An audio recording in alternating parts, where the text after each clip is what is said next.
Hey, Core for Momentum. Welcome to another episode of the Core for Momentum podcast. Amy Newberry here, a co host. Today, I have the pleasure of having one of my best friends from college interviewing today, Elizabeth Ty Couture. And the reason why I want to interview her is because she's one of my closest friends, and she's one of the first of my friend group to really venture in the journey of motherhood. So a little introduction for Elizabeth. We met at the University of Georgia. We were both in the same campus ministry together and same Christian sorority, and that's how we met. But Elizabeth is an early childhood education major, and she is amazing. And so thank you for coming on the podcast, Elizabeth. Thank you. I'm so excited to be here and to talk with you about motherhood. It's something I'm very passionate about and love to talk about. Thank you for calling me amazing. That's a big title to kind of start up this discussion. But yeah, thank you for letting me be here. Yeah, we're super excited to hear about your birth story and your postpartum journey. So just to start off with, can you tell our listeners a little bit about your birth story, and everything that you experienced through that? Yeah, absolutely. Okay, so I have a really great birth story in the fact that it was a little easy for my first, to be honest. Yeah, I had a vaginal delivery. And it was no medication, no medical intervention at all. And my labor was a total of 4 hours, Oh which man. is really short. Yeah. I remember the day I talked to you on the phone after and you told me all that and I was like, what? Really? Because you Yes. have so many stories.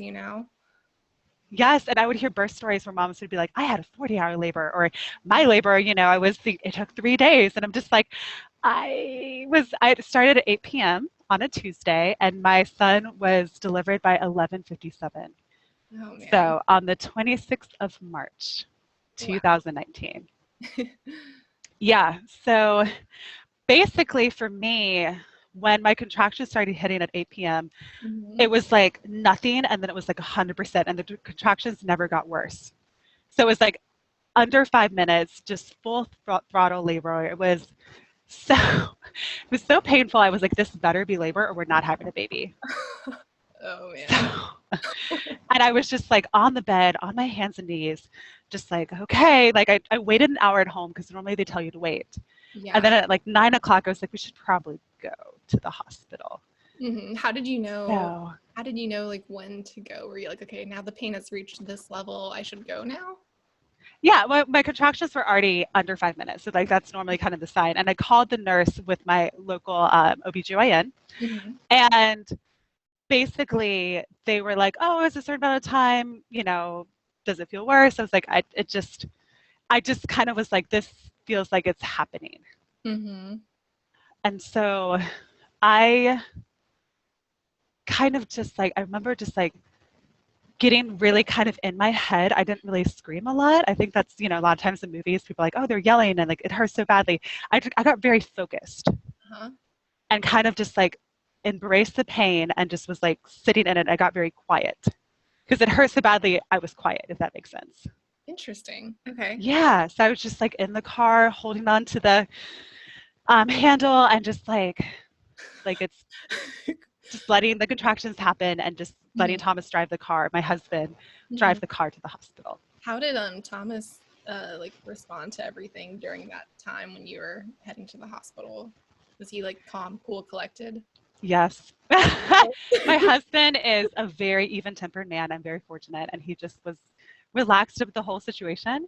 In the hospital, the midwife was like, "Oh, you're just so calm and relaxed about it." He's like, "She's doing great. It's fine." Like he was the whole time, no panic, no freaking out about seeing anything, just present. So he was too good. He was too calm, actually. He should have been, just a Just, little more freaked out. yeah, just a little freak out in there sprinkled.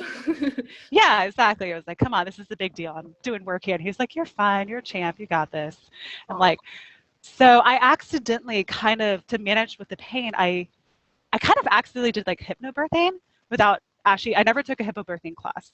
Mhm. But what I kind of did is I did this out of body mind experience where I was just like not focused on the area that was doing the labor. I was Mm-hmm. just kind of focused like, oh, I'm having a baby. This is happening. And I just like embraced it and try to relax into the contractions and Mm-hmm. let myself kind of, it's like counterintuitive because you're just like, but like you need to like just relax and let your body flow and open and embrace the baby coming out. Yeah. Yeah, so it's kind of like if anyone, I have a sport background, so if anyone does any sport and you're training for a long time or you're running, it's kind of like you push through that wall to get that runner's high. Mm-hmm. You kind of get that mentality of like your body hurts, but you're still going. You're just not concentrating on your legs that are running, or you're not concentrating on the weight you're lifting. You're concentrating on the Okay. goal. And that kind of helped me with my labor. That actually makes a lot of sense when you think about like running a race or, yeah, any kind of like sport or like crazy intense like physical conditioning. Yeah. Yes, and I did a lot of mental work, and we'll talk about that in a minute, kind of just about like, we can go more into like why, how to prepare mentally for labor. Yeah. Um, How did you like prepare for birth? And did you have a birth? I always hear about moms having like birth plans. Did you have a birth plan? I did have a birth plan. I wrote one. It was kind of based on one based off my clinic's website had like an example, and I just kind of used that. But the hospital I went to, and I recommend this for all expecting mothers, just finding a hospital that kind of meets your mentality. Mm-hmm. For me, low intervention was important. Not not unmedicated, letting me move around, letting me eat, having the golden hour where you hold your baby, the hour after giving birth, skin to skin contact, like all of that was important. And the hospital I went to had all that already. Oh, And from like had all my requirements and my preferences of having like low lighting, letting me have a little music going, having a very just relaxed and open atmosphere as well. mm-hmm. And for me, I really didn't want to have a cesarean because I just for some reason the surgery and being opened, I was like I would like to do vaginal if possible. And so the hospital I went at had the lowest cesarean rate in Georgia of 12%, and that was important to me as well. So No, that's good to know. yeah. Like, good to know.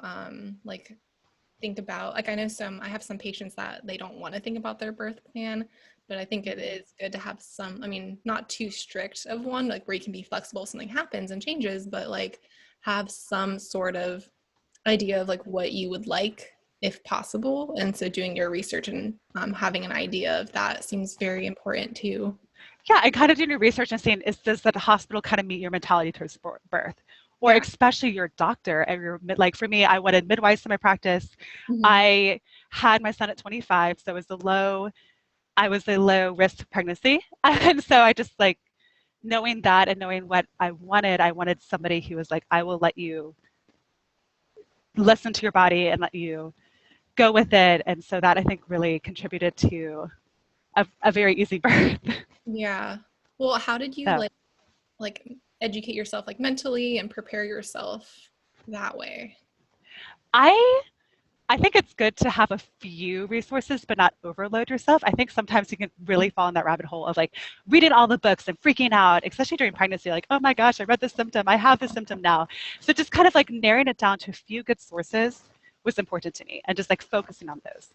Because I knew if I like went too crazy and did so much research, I hate to say like don't overstudy, but like, don't overload yourself to the point of panic Mm-hmm. is definitely my advice. So mentally, I did one birthing class. It was okay. It just, it was sometimes birthing classes be hit or miss. It was like a free one after work at my clinic, and that one was like they had food, so that was good, to be honest. That was the best part. The best part, I got to eat some food, and I don't remember too much of it. It wasn't super impactful, but I also did a water birth class Ooh. through the hospital I went to, and that was really interesting because I wanted a water birth, but it didn't happen because I didn't have time. Oh, because it was There, so. because because I was like in the hospital was it was very close, and they were filling up the tub to do a water birth, and I just never got to get into it. Wow. It was funny. They're like hosing it, and I'm like, okay, push it. They're like, we're ready. The tub is filling up, and then you're like, okay, I'm pushing right now. It's happening. Like it's happening. So I mean, of all the problems to have, that's a good problem to have. Yeah. So I listened to one podcast. I'll do a shout out to this. It's called All About Pregnancy and Birth with Dr. Nicole Rankins. And she just is very informative. She's not very biased. She gives different sides about birthing and about pain management, about like just options, just very educational. Oh, okay. I really enjoyed that. And this is kind of my fun thing. I binge watched Call the Midwives on Netflix. It's a BBC show based in like the 1950s, but like it has a lot of like videos of women in labor. So Mm-hmm. for me, it was mentally like I got to watch women giving birth, Mm-hmm. and it just kind of made it less scary and kind of made it like, oh, like, you know, back in the day, they used to do it in their homes. And so they were like all home births. So you got to see the complications and kind of just like watching the process. And it made it not as weird because honestly, I hadn't really seen someone go into labor before I went into labor. So I kind of wanted to like watch people do it in You a know, fun, entertaining way. that's a really good point, actually, because like me thinking back, like I don't think I've really watched anyone go into labor or anything like that. So that's a very good point. Yeah, I don't know. So if you guys just, you know, and I also like, you know, it's a TV show, so it's entertaining me. I didn't want to watch like birth videos of like random people. I wanted to like be entertained by it. So Yeah, like go I on YouTube, actually, sorry? go on YouTube and search that. And don't tell Yeah, yeah, me. yeah. If you really want to, you're welcome. Yeah, but I was not as interested in that. But I learned about something. I learned about afterbirth. I did not know about delivering the placenta until I watched that show. And I Yeah, was like, oh, that comes out. yeah. Okay. Yeah, I didn't know about that until I took childhood development in at UGA actually, and that's where I learned about the delivering the placenta, and I was like, what? I just feel like there's so much about the woman's body that even as a woman, you're like, you have no idea. Like, what? That happens? And this is how this works? And oh my goodness. Yeah, it's a need to know basis. But it was funny actually delivering my own placenta. Mhm. This is this is kind of how it worked. I was at 9 centimeters dilated, and they were like, I was like, is it time to push? And she's like, no. I was like, I'm pushing. Like, I just knew. My body was like, yeah, it's time to start pushing out this baby. And then I asked, I was like, oh, when does the placenta come? And she goes, I'll help you with it in a minute. I was like, it's coming now. And it just like, It came out like this. just came out. And she was like, what? And I was like, I just felt it. I was trying to tell you. So, okay, Yeah, my poor midwife. question about that. Yeah. Like, so when you're delivering the placenta, what does it feel like? Is it like the same as where you just delivered your baby, or is it just like so easy? It just like comes right out or like slips out or It's like a slip and slide. It is so slimy and gross. It just pops right out. I have no filter. So just, you know, it just it's slimy. It comes out. It's really easy. It's much, I mean, you've already delivered a baby, yeah. okay? So you've already opened. Anything can come out at that point. Yes. Oh, I almost forgot. This is went back to the birth a little bit. Backtracking. But yeah, the hardest part was called the ring of fire, which is where the baby's head is crowning. Mm-hmm. And so the baby's head's starting to come out. And so that's like the final push, which I thought was like one push, you're done because TV lies to you. Typically, it can take up to like 3 to 5 hours. Like it's crazy. Wow. Of course, it was me. So mine took about 20 minutes. Wow. Yeah. So basically, like when it comes to the actual like pushing part, Yes. that could range from like 20 minutes, like for you, or like 5 hours for some other people. Yes. Okay. Yes, there's been stories about it. And actually the issue is if the baby comes out too fast, you're squeezing out the amniotic fluid of the baby. So my son came a little too fast, so he had amniotic fluid buildup. So like he had, you know, the night of the hospital, they had to put him on his side to make sure he wasn't choking on the fluid. So he actually came a little too fast because it's better for them to get squeezed a little bit more. But Mm-hmm. one thing that was really cool is the midwife put a mirror so I could see his head. So that also helped me with that kind of sport mentality of like, oh, I can see the finish line. It like that hurts the most, absolutely. But Yeah. it's just like, you know, you're almost done. Just a few like 5 or 6 pushes or 20 pushes and you have a baby. So Mm-hmm. yeah. Wow. But also kind of like back to kind of mentality about birth is I was trying to make it normal. I was trying to say mentally, this is something women have been doing for thousands of years. Your body is strong. It is capable. You can push out a baby. Because I mentally was going into, I not being non-medicated, doing vaginal delivery. So I mentally was like, I trust my body to be open and able.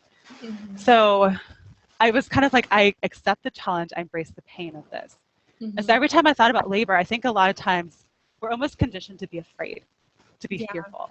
Like Uh-huh. when you say labor, I'm like, like they like close up, and that is actually makes it worse. Because when you're afraid, your body closes up, and it can actually literally make your labor longer Yeah. Wow. I mean, because you're your right. body goes like this. You're right. Because, like, your pelvic floor muscles have to open, have to relax, have to be, you can't be clenched. Which is crazy because you're contracting, right? So it's like literally clenching, and you're like, wait, I have to relax while clenching. Hmm. This is Yeah. Well, it's like, impossible, yeah, but like your uterus is clenching, but then your pelvic floor has to relax, which yes, is, yeah. Um, counter int yes. fighting your body.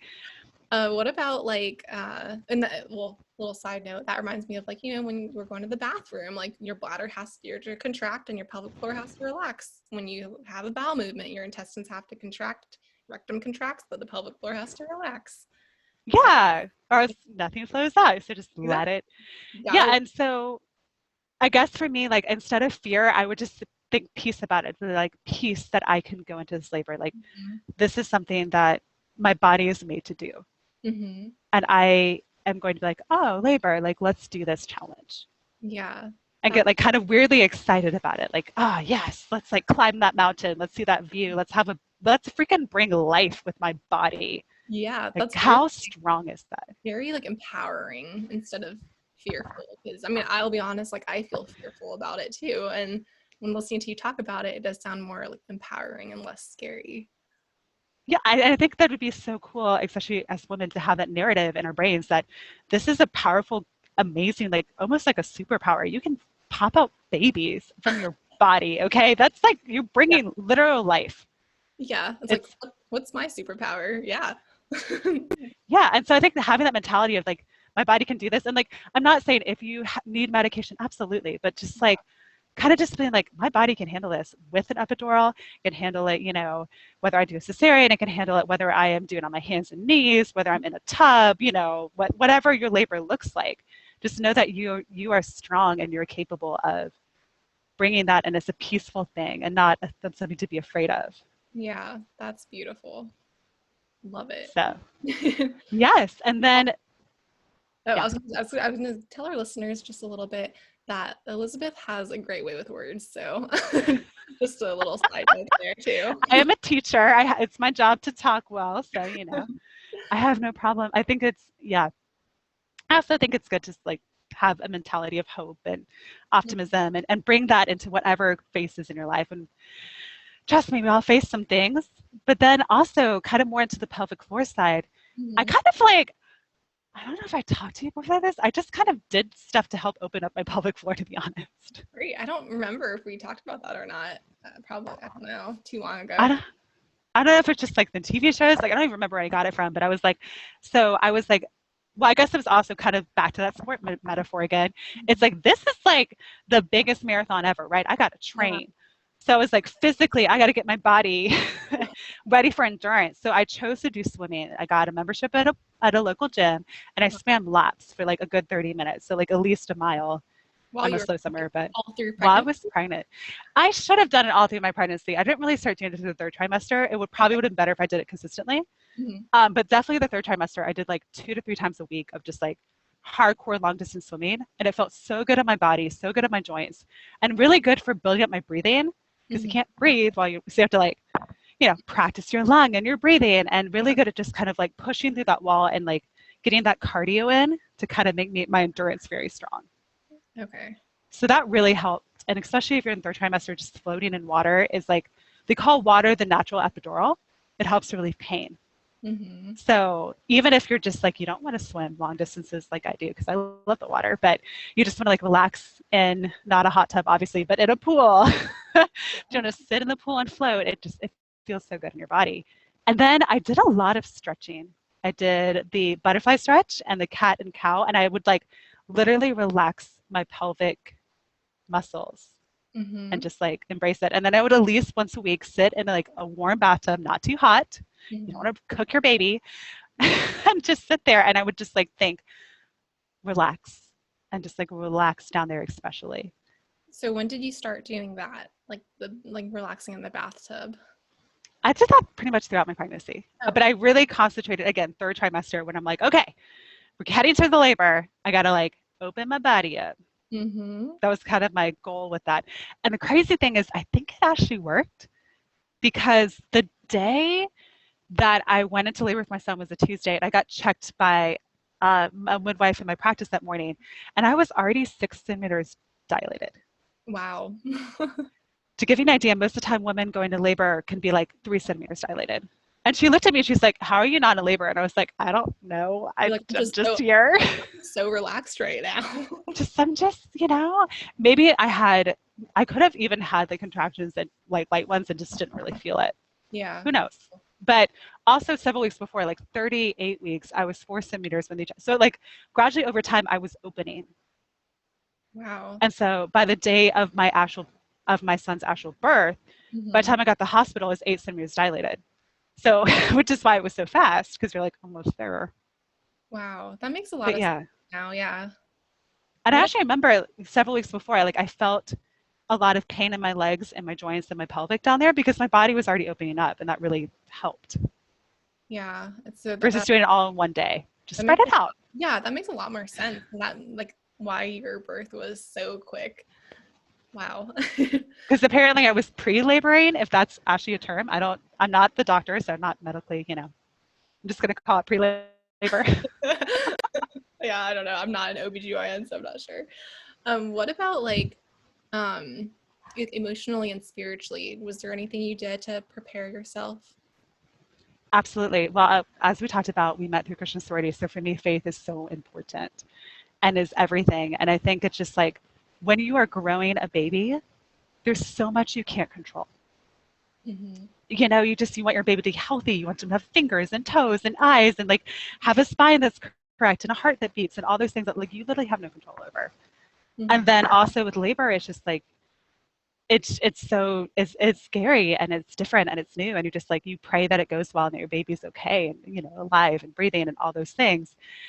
And so for me, I had to do a lot of like surrendering prayers and having my faith just like say like God, like this is your child that you're knitting together in my womb and I trust him with you. Like this is your kid first before it's my kid because I didn't make the kid. I'm just the vessel that carried the child. And so I really held on to Psalm 139 that talks about, for you formed my inward parts. You knitted me together in my mother's womb. I praise you, for I'm fearfully and wonderfully made. Wonderful are your works, my soul knows it for well. And be like, okay, God, you are knitting this baby in my womb. I'm a part of that, but you are in control of it. Mm-hmm. And then also personally, as a Catholic Christian, I felt a really big union with Mary, the mother of God who like carries Christ. And it was kind of fun because I was like starting to get bigger around Christmas time.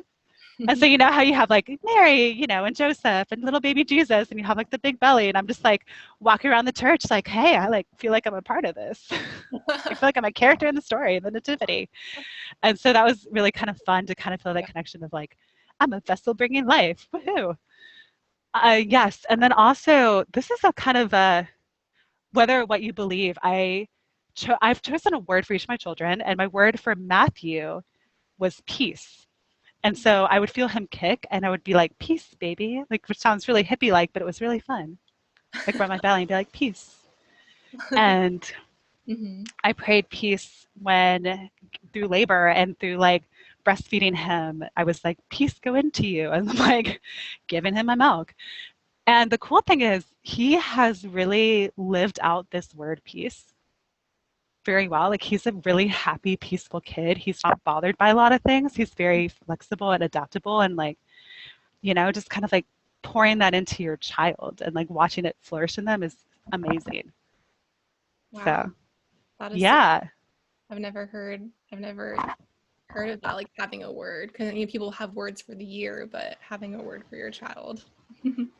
Absolutely. I don't know, just like words can be powerful if they're acted out on and, given and lived out. So, Mm-hmm. yeah. For Um, the new one, yeah, so I the don't one think that's growing. yeah, we haven't even Yes. mentioned this yet on this episode, but Oh, Elizabeth is pregnant with number two right now. yes. So if I ever feel ranty or flustered, it's because I have a toddler and I'm pregnant. So I have like double mom brain. Yes. So I'm like, oh, focus. What are we talking about? Back to birth. Here we are. Yes, but for this, I'm pregnant with my second. We do not know gender yet. I have a idea, but we will see. Mm-hmm. But yeah. Yeah, and so this one, the word is hope. So Mm. every time I feel this baby or think about this baby, I'm just like sitting there like hope, which is very appropriate for 2020 and 2021. We need a lot of hope right now. So Definitely, definitely. yeah. Is there anything you would do different this time, or do you think you'll do the same thing? For just preparation, Yeah, for preparation. Mm-hmm. interesting. I mean, definitely the physical stuff. Like I Mm-hmm. can't go to the pool anymore because just time and where my life is. But I Okay. still do. I've actually been doing a lot of biking. So I have a bike Mm-hmm. that I ride at least 30 minutes twice a week to get that cardio up. Mm-hmm. And then I definitely still do a lot of stretches.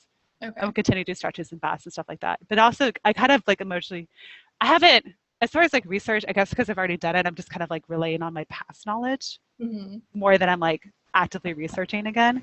Yeah. And then obviously still praying and still seeking out God to be like carry me through this because I have the extra challenge of this pregnancy of taking care of a toddler. So Mhm. just the fatigue of taking care of him while, still taking care of myself and make sure this baby's healthy and good as well. Yeah. It's different. I'm definitely, I guess, more relaxed. I'm not as worried about it as I Mhm. was the first time because it's kind of like I have experience now, I'm obviously a birthing expert for having one. You're like, no, you're more familiar with the process. Yes, I think the thing is I'm a little bit like afraid that the labor will be more difficult because that one was, a little ideal. So it's like, oh my gosh, if this one's 6 hours, what do I do? Well, I guess we would wait and find out. Yes, typically though, they say that the second birth is easier than the first. Okay. And the midwife during my birth, I remember her telling me, she's like, if you have another kid, come the night before your due date, just in case, because they tend to slip out faster. Okay. So, yeah.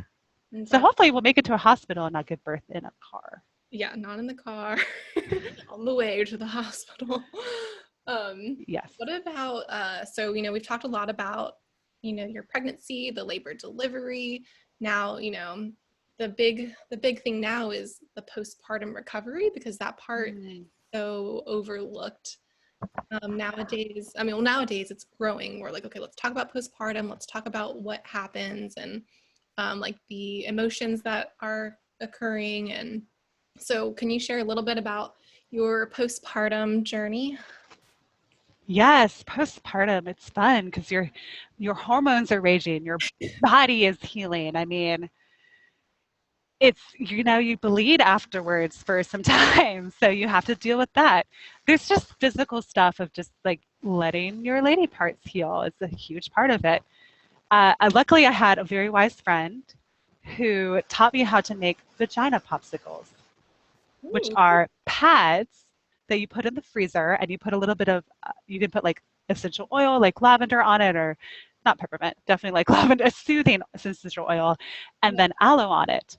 And then you use that to kind of ice down after birth to kind of help heal it. And it was just something that I had prepared. And so that was really nice to have. And Hmm. then I just like, for me, I have a history of anxiety since I was little. Hmm. And definitely I would say the first month, like I had a lot of anxious thoughts. I had a lot of fears of hurting my child. It's actually very normal to just be afraid of like dropping your baby or hurting your kid on accident or like keeping them alive. It's just like the panic is there. And Yeah. because also, while like breastfeeding and such, your stomach is contracting because your body is trying to like put things back in place. And for me, when my stomach contracts, it like reminds me of panic. So it like that physicality of literally like contracting I would get so anxious and I had to mentally be like, this is just a physical symptom. This is just my body's trying to normalize again. And I would like be like, this is anxiety and just like don't listen to those thoughts and don't freak out that you have those thoughts. Just let them kind of flow past you and be like, this is an anxious thought. I love my child. I know we're going to be okay and get through this. And at the time, I was seeing a counselor just to check to make sure because postpartum anxiety depression is so common and I wanted to make sure my mind was in the right place. And she's like, honestly, the first 3 months are just like your body's trying to normalize again. Don't read into it. After 3 months, if things continue, then we definitely need to talk about treatment and things like that. And so that was definitely something to kind of be aware of. And then my postpartum journey. Yeah. And as far as like with my kid, I feel like I got in a rhythm and adjusted well. And we can talk more about like scheduling and sleep Mm-hmm. patterns and like I kind of came with the mentality with my young child, and a lot of people think differently, which is okay, but I chose to kind of schedule my kid from day one because Mm-hmm. I wanted a balance in our lives and I wanted to get in a rhythm with him. And so I scheduled his breastfeeding and his naps, and that really helped because we got in a flow pretty quickly. And I chose to sleep train him, and he was slept trained by like a month. So he was sleeping like 8 hours a night, which Wow. gave me, yeah. Yeah. And there was a lot of like, he would cry and then like, yeah. So I tried cluster feeding for a day and I was like, this is not working for us. And so he would be fed every 3 hours. So he'd be fed and he was healthy and he was gaining weight well. And he did very long breastfeeding because of that. Mm-hmm. And it just worked really well for our family because we kind of got that rhythm. And so the flow was good and he was sleeping well and growing well and eating well. And he's in the 90th percentile still. So he's a big kid. He's good. But yeah. Oh, yeah. He was born 8 pounds and 14 ounces. I had a big first baby. Yes. I remember So, I took his photos at 4 weeks old, and I remember thinking, wow, he's like lifting his head, and I was yep. like, he's way ahead. Yeah. No, he is a very strong, he's always been very physically strong. Yeah. Yeah. But also, my postpartum journey can be hard to talk about because sometimes I think anyone who's lived through 2020 knows that there's stuff outside of motherhood that pops up and hurts you and can be really difficult. And for me, when my son was 4 months old, my older sister committed suicide. And so she passes away. And so I have this grief and this baby. Mm-hmm. And I just remember my mom calling me and I'm breastfeeding and I'm just like bawling while trying to like feed my baby. And it's just that balance of being still human, still having stuff happen in your life, having to mourn a loss of a family member, Mm-hmm. and still you have to show up for your kid, you Yeah, know?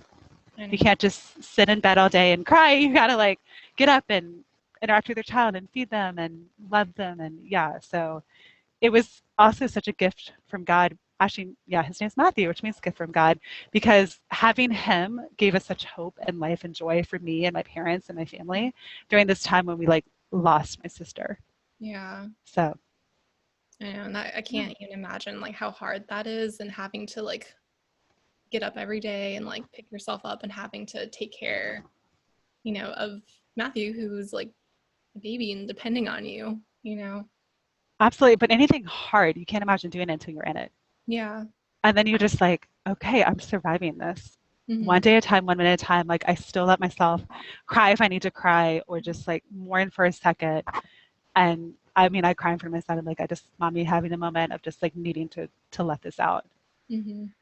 And I think that the pain, I mean, it's kind of like the pain of childbirth or any pain you go through your life, you just don't realize what you're made out of and Mm-hmm. how strong you really are and how, like it's unimaginable. If someone told me that it was going to happen, like, no, that's terrible. There's no way I can survive that. And then you just do because you have to do. Mm-hmm. And you live because you want to live. And like my reaction to my sister dying was like, I again accept this pain.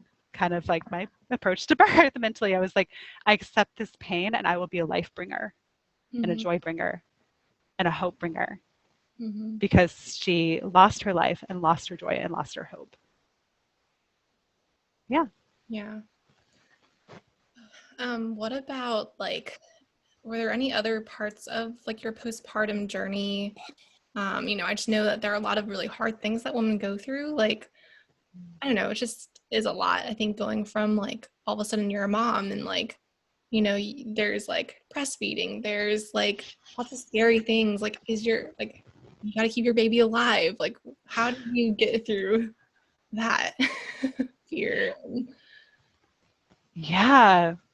Fear. It's just so funny how like motherhood and fear seems to connect so much. And I am so into seeking serenity and peace. And like how do we get that peace despite the fear? Because you're always afraid for your kid.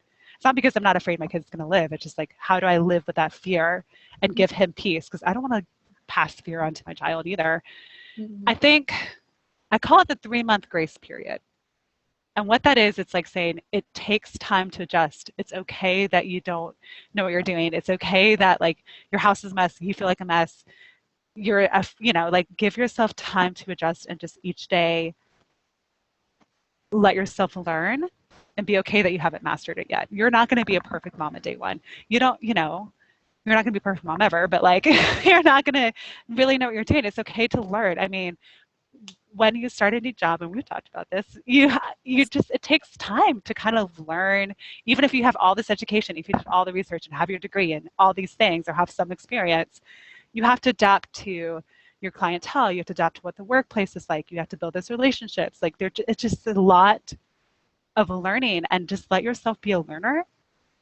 Let yourself, find those little moments that are really good and focus on those, and just be okay with the fact that like you're not going to quite get it yet, and over time it will get easier because you will grow with your kid. Mm-hmm. I remember when you told me So about your 3-month grace period, because when Elizabeth finished her about 3-month grace period of being a mom, that's when I started my 3-month grace period of being a physical therapist. And I would tell Elizabeth like how hard it was and how like I wasn't sure if I was like, I can't do this. And Elizabeth was like, give yourself a 3-month grace period. Like you're learning, that's okay. And I literally wrote down 3 months on a little sticky note by my bedside. And I would look at that and be like, 3-month grace period. Mine probably turned into more 6-month grace period, but that's okay. I mean, motherhood is an entire grace period in itself. 18 years, 20 Yeah. years, whatever. Like you're still giving yourself grace. But I think the biggest thing is like knowing that, especially the first early months where you want to get it right, to be like, this is not a time for me to evaluate myself as a mom. This is me approaching each day and each moment. What do I need to do in this moment? What's the best for my kid? What's the best for our house, our family? Mm-hmm.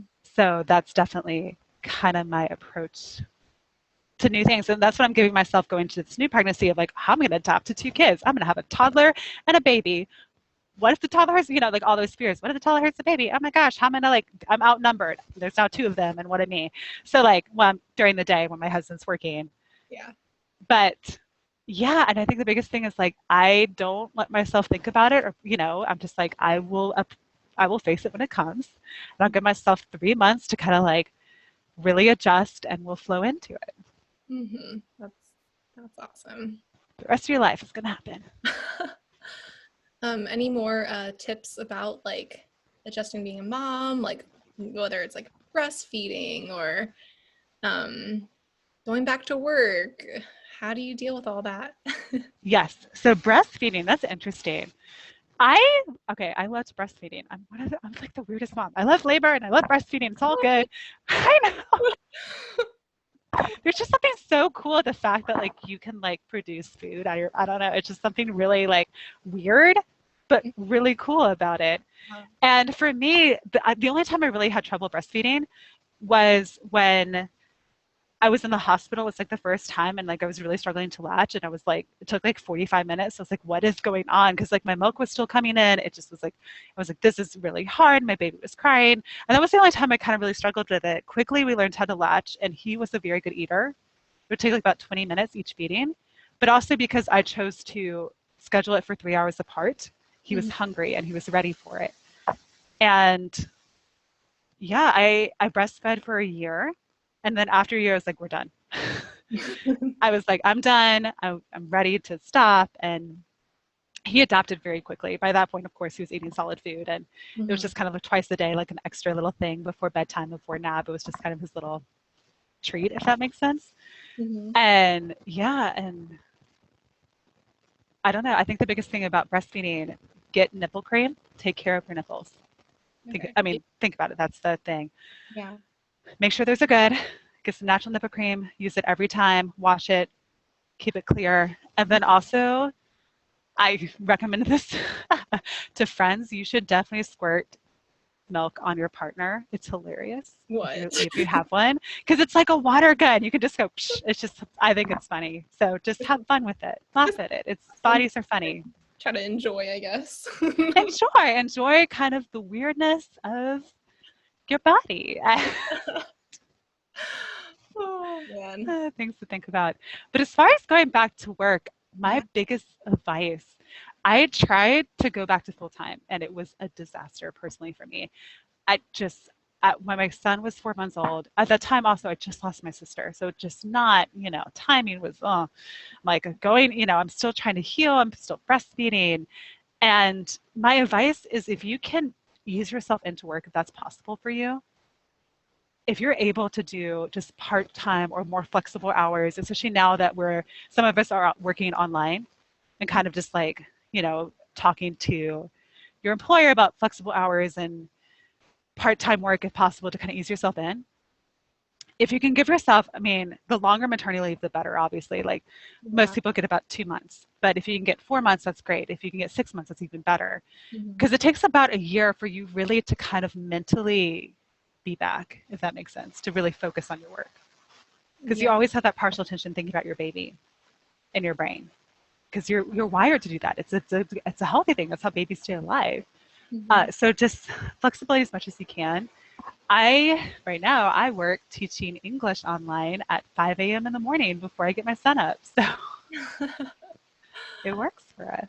Yeah. And I Yeah. feel like, sometimes you may not, just kind of like how you said, you probably went back a little too early than you were ready for. And, I Yeah. guess sometimes that happens. Like sometimes, but then you like kind of learn from that and, adjust based on like what you experienced. And, it took you almost a year to grow a baby, and it's going to take you almost a year to even recover.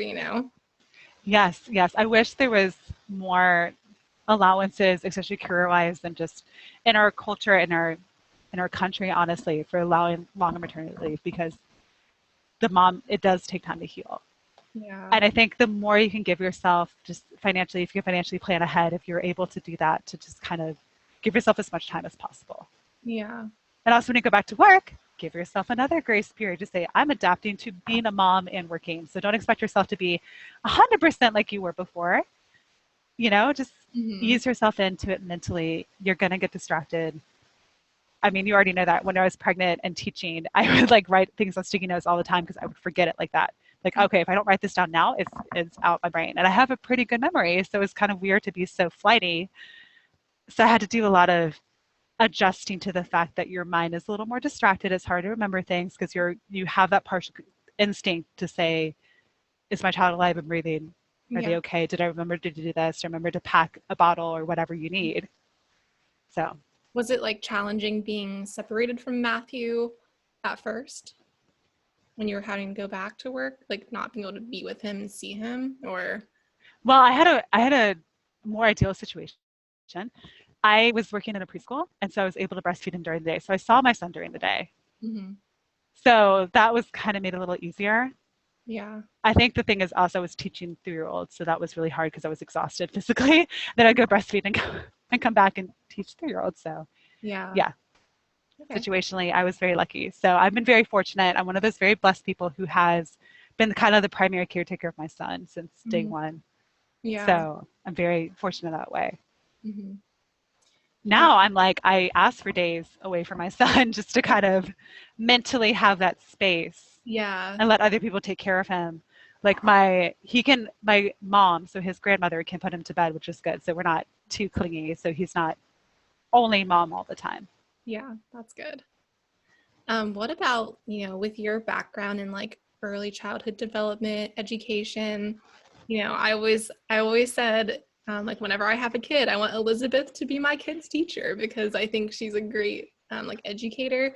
Do you have any like tips on like child development, education, um, anything about that? Your parenting philosophy, if you have one. Of course, everyone has an idea of how they want to. Hopefully, it's actually kind of those things to think about. Like when you're pregnant, what kind of parent do you want to be? What's important to you? What matters to you? I think those are thoughts we kind of push to the side, but like kind of getting your mentality towards your child can help. Like I said from day one, I have this philosophy that my child is not my world, but coming into the world. And so I'm going to teach my child how to be a part of this world, but not to think that they get to dictate everything that goes on in the world, if And that makes sense. yeah, that does make sense because I feel like sometimes kids do think that the world revolves around them. Maybe. Yes, yes. And I think it's really easy to kind of like look to your kid and be like, okay, you know, you're the parent. You can't look to like tell me what to do. You have to say, we have this world that I'm creating, this environment that is safe and has space for you to explore, but has boundaries. You Hmm. can't just send out a kid and go like, run into the world, be free. Like you're taking care of your child. You have to give them a safe space to play in, know what they can touch, what they can't touch. And so the biggest thing for me is I approach my motherhood with loving discipline. I tell my son what is okay, what's not okay. If he touches something he's not supposed to, he gets a no and he gets redirected. Like, you can't touch this, but you can grab that. Hmm. Or if he gets upset and I say it's time to go inside and he's crying because he wants to be outside, I say it's time to be inside. I see that you're upset.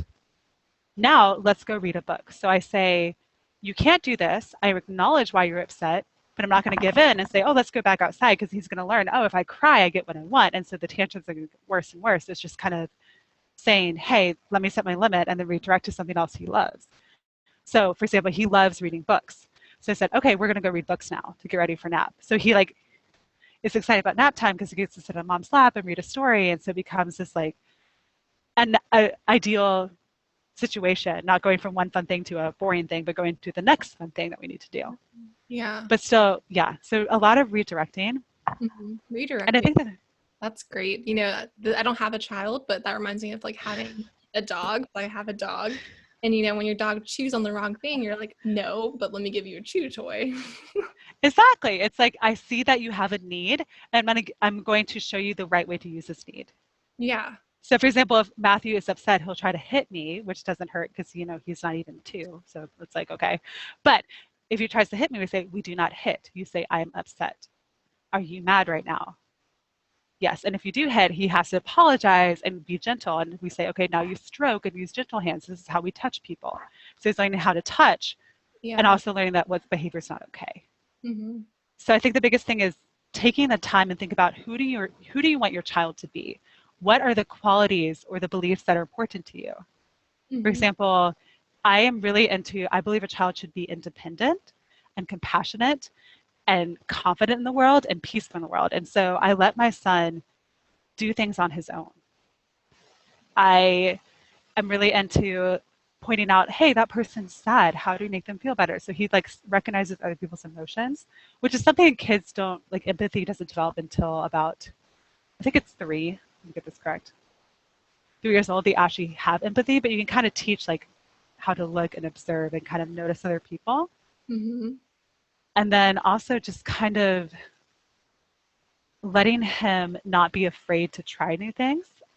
My son is very physically developed. I let him climb the stairs. You know, I'm next to him. He climbs walls. He jumps. You know, there's been friends who come over and they're like, oh my gosh, is your kid going to be okay? I was like, it's okay. Like, I know what he's capable of. He's kind of swinging on a chair, which we don't encourage all the time, but, you know, just letting him kind of test his physical limits with a healthy way. And I think the biggest thing for me, I think a lot of times we can get afraid and I don't ever want to parent out of fear. So I don't want to be like hovering over my kid because I'm afraid for him. I want him to not be afraid of the world, but be okay with like going down a slide by himself. He doesn't always have to sit on my lap, or being out of my sight for a second, but I know he's in the area is okay. I don't have to like be next to him 24/7. Like, he needs to be comfortable moving around on his own. Yeah. So when we go to a park, he'll just run off and play. He doesn't stay by me. He's like, I'm good. I see you. And he'll come and check on me. And I'm watching him from a distance, but I'm not a foot away from him because I want him to confidently explore the world and know that he is capable and able to. Yeah. So, and I think also with my background in education, I've seen so many kids, you get used to kind of watching kids figure things out, and it's just allows you to be more relaxed. Which is concerning. I'm pretty chill for my first one, and most of the time mom's a little freaked out, understandably. So my poor second kid, I'm just gonna I'm like, you're fine, just go play in the dirt. Yeah. Just let him loose. Yeah. Oh, and very important for children. I have a strength with scheduling. I like a routine. I like a flow. Punctuality, not so much, but I have a general schedule. I'm late. I'm notoriously known for being late. It's one of my many qualms, but basically I am pretty consistent. We have the morning, he knows he's going to have breakfast. I also have my child help with chores. I've been having him do this for a while. Like he helps unload the dishwasher. Yeah, you'd be surprised. Kids are capable. And yeah, he also knows to pick up his toys. So he's been trained to That's clean. amazing. His independence amazes me. It's just, you're raising a kid to be in your world, and we don't leave stuff out, and we help out at our house, and this is just the behavior we have. And the biggest thing is having a schedule that has that chore time, that play time. I would definitely recommend being outside with your kid as much as possible, especially even as a baby, just having that tummy time, having that physical movement to help them grow physically. And so, and have meal time. We don't snack throughout the day. There's certain times he gets food. So he's hungry and ready for it. So nutritionally, he's getting the nutritional value he needs. Mm-hmm. But so everything has a time, and that predictability helps kids behave better. So you know how a lot of parents, when you send a kid to school, they're like, "Oh, they do so well in school," because schools are scheduled. The kid knows what to expect. They know what's expected of them, and in that kind of disciplined schedule, ritual routine, they flourish. And you can bring that into your own home. So kids like routine and schedules is what I'm Yes. hearing. And it's hard because sometimes you're just like, I want to sleep in. I just want to do what I feel because, Yeah. you can be more loose, but the more consistent you can be, the better for you and your child long term. Mm-hmm. So, for example, like he's scheduled to have like I get a 2 hour, he gets about a 2 hour nap, one nap a day now, and we know what time it is. It gives me that space to exercise, to nap, to kind of recuperate myself. And just having that, it's better for both of us because we need that break from him versus having a nap whenever he feels like it. You don't know what's going to happen. You can't schedule time. My husband also works from home, so he could like watch the monitor. I can go grocery shopping if I needed to or whatever.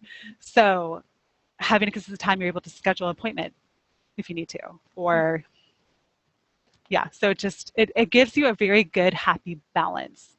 And the Yeah. happy and more balanced you are as a parent, that pours into your child and your household, and it gives such peace and that kind of simplicity and serenity and surrender household that I strive to have as a mom. Mm-hmm. Well, what Yeah. about, I think last time I talked to you on the phone when we were catching up, you were telling me that you were just starting to potty train Matthew. So how is that going? Yes, I think that words and themes are big for me. So the way that I approach potty train is kind of how I approach everything with him. It's just kind of like, this is what we do. This is how we do it. And at first it was hard because he was learning how to control his bladder. And so he's peeing a lot. And Mm-hmm. so now he is able to hold his pee longer and we kind of have a flow with it. And I kind of made it like, this is what we do now. I didn't use bribes. I didn't give him stickers. I wasn't like, it was just a normal part. I would give him praise, like, oh, you did a good job. Tell me about using the toilet. Like, make it exciting. Like, oh, you're a big boy now. You can do this, and kind of encourage him. But I never made it like a prize reward thing. I was like, you go in the bathroom now. Mommy and daddy go in the toilet. You go in the toilet as well. Mm-hmm. And so he's Understood all doing that. really well. So he Yeah. like understood that when you were like, okay, this is what we do. Like, this is what you need to start doing. And he was Yes. But I also did pre-potty training because you got to prep it before. Yeah. And I would actually have him watch us go to the toilet, watch us go to the bathroom. This is the toilet. This is where we pee. And like, kind of make it more normal. And he started to kind of get interested in going on the toilet and he wanted to. So you kind of knew he was ready. I think we're still learning how to pull down pants. That's the hardest challenge, to make it 100% independent, which is the goal. But he's much better at saying, I need to go to the toilet and going in the toilet versus saying toilet and then peeing, because he used to have a problem saying, oh, I need the toilet, and it would be too late and the pee would happen. So Ooh, wow. it's a lot of work. It's just getting in the flow, like everything. It just, the first weekend when we did a naked weekend where he just wore What? no clothes and we watched for his cues to see if he needs to pee. I read a book on it. The book was, oh no, see, this is the mom brain. It's a book about how to potty for the modern parent. How to potty. Yes, I Oh, need to look it up. Yeah, what about so what are the cues that you're looking for? Just out of curiosity. every kid is different. My kid tends to just look down there. So Oh, it's kind of easy. Yeah. I mean, for example, if you want to be very specific with a boy, you can look and see when he's like, it looks like his penis is ready to squirt. I mean, you see it like kind of go up a little bit, like, oh, okay, then you need to pee. And hmm. also, you kind of see what they're eating. Like if you just drink a bunch of water, Yeah. 15, 20 minutes is probably time to go pee. Or Yeah. after, before and after meals, kind of make that natural flow again. Like before and after meals, we go pee and wash our hands so we're ready for the meal. Or before we go outside, we're like using the bathroom and then we go outside. I also learned to bring a solo cup or just a cup. And so if he needs to go outside, we can just pee in the cup. Oh, okay. So it's kind of like a travel toilet. Yeah. A travel toilet. Yes, the hardest part is pooping. My son was amazing at that. He was not afraid because it's just like a different feeling to poop on the toilet versus in a diaper. Yeah. And so he was really good at pooping on the toilet. So I was very fortunate with that because I know that can be a struggle for a lot of parents. Yeah. So not a potty training expert. I think the biggest thing is you have to commit. You have to say consistency, commit. We're doing this, let's go. You're potty training. Don't put a diaper on the next day because it's too hard. Like you just have to be like, okay, we are no longer diapers. This is what we do. So did you take him off diapers like cold turkey? He does use diapers during nap and bedtime because I honestly don't feel like doing night training yet. Yeah. So, because night training would involve me having to, you know, once or twice a night for a little bit, Hmm. get him up and let him go potty. So Hmm. it's a little more work. We'll get there. I think we're almost ready for nap time because he typically doesn't pee during nap time, which is good. Yeah. So, but then, that's a struggle of having to wash the bed and pee. Getting on the bed is a lot of work. And Hmm. just kind of, I think it's that intuition of saying, what am I ready for? What am I ready to commit with my kid and go fully into it? Yeah. It's just like, it's like with breastfeeding, I did the same thing. I was like, I'm ready to stop. We're stopping. It's like, I see the cues that he's ready, Hmm. but then I'm like, I commit to this. Or, so he went cold turkey to breast milk. So cold turkey, no diapers during the day. And I told him, I was like, you don't wear diapers. You're a big kid. You go in the toilet. Wow. Yeah, Love it's it. capable. Love it all. Okay, so what about kind of to wrap up here, is there anything that you like wish you knew that you could tell yourself back then, like either during pregnancy, maybe during delivery, or just in general about being a mom to help like prepare yourself better? Hmm. That I wish I knew. I think the biggest thing is I always feel like the anticipation is worse. Hmm. You're sitting there in your fears. What if this happens? What if that happens? And just kind of freak out. And then you go through it and it's not so bad. It's kind of like before the first day of school, you're just jittery and you're freaked out because like, oh, I'm going to, or before you start a new job or anything that's new and different, you're just kind of scared. And then you do it and you're like, oh, I'm in it. Okay. Like this isn't so bad. We can do this. We can handle this. And I think the biggest thing is knowing who you are as a person, all the good things and all the bad things come into your motherhood. And it's on full display, to be honest. So my strengths of being a teacher, of being a relaxed person when it comes to letting my kid play and giving them the confidence in the world, like that is my strength in motherhood versus I don't like cooking. I just don't, honestly. And so my kid nutritionally, he's not eating the really cute fancy meals. We have like a few staple items like that he gets to eat, like mac and cheese and beans and nuggets and just not very variety. And I'm not cooking my kids salmon.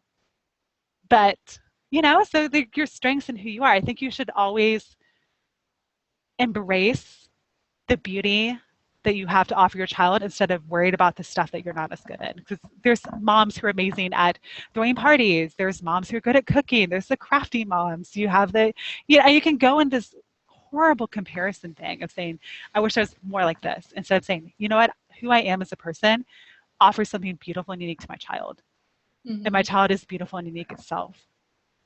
And I think that everything in my life had prepared me to be a mom and has been used in my motherhood, like learning how to face pain, learning how to deal with crises, learning how to be flexible, but also learning how to be consistent and be ready to show up and ready to push through and to keep fighting for my child and for the home that I want to build. Hmm. And it's just like I don't know, I feel like a very strong woman and a very confident mother, which is, I feel like we deny ourselves that gift to say, you know what, I am a strong woman. I am a confident mother. I will mother out of peace and joy and not fear. And that it's possible to have a motherhood that is not a hot mess, but just this simple and serene and just motherhood full of surrendering control and enjoying your child and the life that you have with your child. Yeah.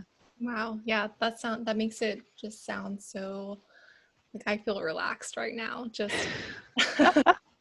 like not as scared, you know? And I think all that is everything that you just said there was very again like empowering and very reassuring to mothers, like new moms or, you know, anyone who is a mother. So thank you for sharing all that. Absolutely. I just want to believe, like, believe, hope you can thrive in this Hmm. and you will thrive. And Yeah. it will look a little messy. That's okay. Just be okay with not being okay, but also be with okay with the fact that you can be okay. Hmm. Yeah. I was like a mind. I was like, yeah, you're okay with being okay, but okay with not being okay. And either way is okay. Yes. Okay, awesome. Well, okay, Elizabeth. So, where can our listeners connect with you online?